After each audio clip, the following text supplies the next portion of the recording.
नमस्कार मंडळी, आज ना आपण खेकड्याचं कालवण बनवणार आहे। त्यासाठी बघा मी कढई घेतल्या, कढईमध्ये 2 पळी तेल टाकले।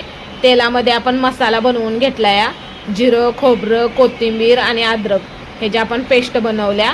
आणि नंतर आपण 1 चमचा चटणी टाकल्या आणि चटणी टाकल्यानंतर 1 चमचा आपण मालवणी मसाला टाकलाय। आता ही चांगलं तेलामध्ये असं चांगलं मसाल्यामध्ये मसाला चांगला असं मिक्स करून घ्यायचा आणि चांगलं तेल सुटोपर्यंत आपल्याला भाजून घ्यायचा आहे मसाला। हे बघा असं चांगलं मिक्स करायचा।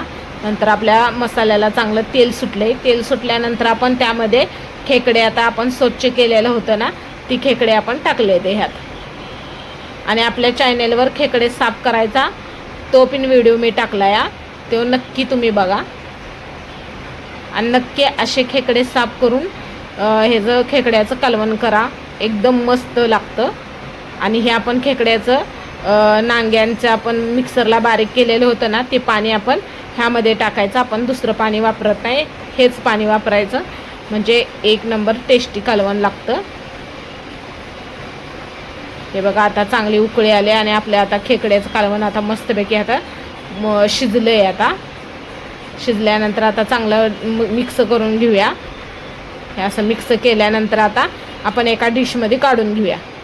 हे बघा आता आपण डिशमध्ये काढले आणि नक्की असं एकदा करून बघा, तुम्हाला नक्की आवडेल। आता पावसाळा चालू झाला आहे, त्यामुळं आता खेकडे सगळीकडे भेटतात। आणि हे बघा आपलं खेकड्याचं कालवण आम्ही मस्तपैकी कल्याणला गेलो होतो, कल्याणवरून खेकडे आणले ते आणि मस्तपैकी खेकड्याचं कालवण बनवलं। हे बघा मस्तपैकी गरमागरम मक्याची भाकरी, खेकड्याचं कालवण, लिंबू आणि कांदा। आणि आपल्या चॅनलला लाईक आणि सबस्क्राईब करा।